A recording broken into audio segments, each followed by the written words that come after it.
Guys, আমার হাতে আছে একটা পেঁপে, সামান্য পেঁপে, আর আছে একটা লেবু। এই পেঁপে আর লেবু দিয়ে এখন কী করবো জানো?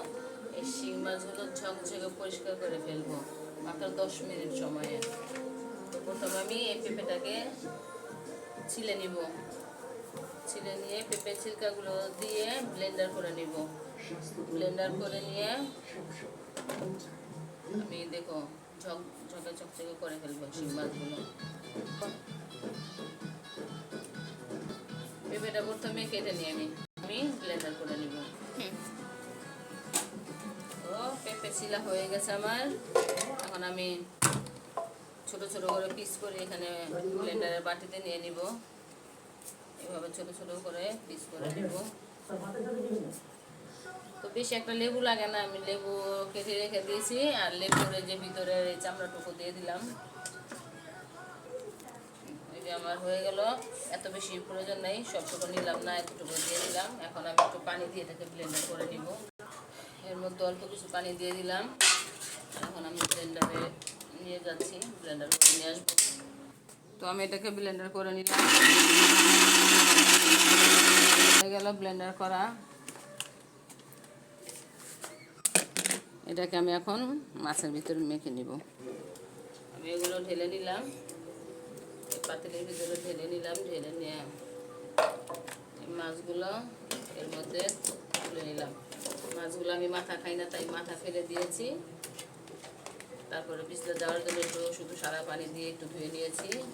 এখন এটাকে আমি এর সাথে মেখে দিয়ে জাস্ট 10 মিনিট রেখে দিব। 10 মিনিট পরে একটু নাড়াচাড়া দিয়ে ধুয়ে ফেলবো। তারপরে দেখো তার কি ম্যাজিক।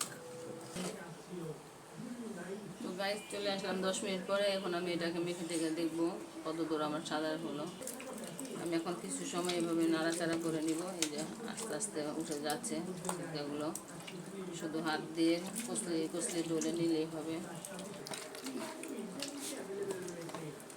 ডলতে ডলতে অনেকটাই কমে গেছে, কালো চলে গেছে, অনেকটাই সাদা হয়ে গেছে, অল্প অল্প বাকি। তো এই যে মাখতে মাখতে কিছু সময় হাতে চটকানোর পরে এই যে কিছুটা সাদা হয়ে গেছে, অনেকটাই সাদা হয়েছে। এখন আমি সাদা পানি দিয়ে ধুয়ে নিব। এখান থেকে আমি ভালো ফ্রেশ পানিতে উঠিয়ে নিলাম।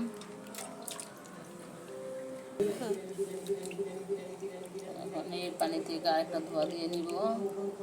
পরিষ্কার পানিতে নিয়ে গেলে ওই যে হাত দিয়ে সামান্য একটু কষলে কষলে ধুলেই ক্লিয়ার হয়ে যাবে, বুঝছো? তো এখন ফাইনালি ধোয়া শেষ করে নিব। ধোয়া শেষ করে নিলে আমার এগুলো চকচকা হয়ে যাবে।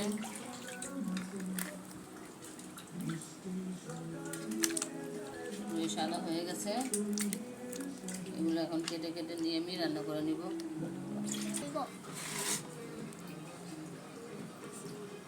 তো গাইস, ফাইনালি আমার মাছগুলো ধোয়া হয়ে গেল, চকচকে ধবধবে সাদা হয়ে গেল। তো সবাই ভালো থেকো। আমার ভিডিওটা ভালো লাগলে লাইক কমেন্ট সাবস্ক্রাইব করে দিও। আল্লাহ হাফেজ।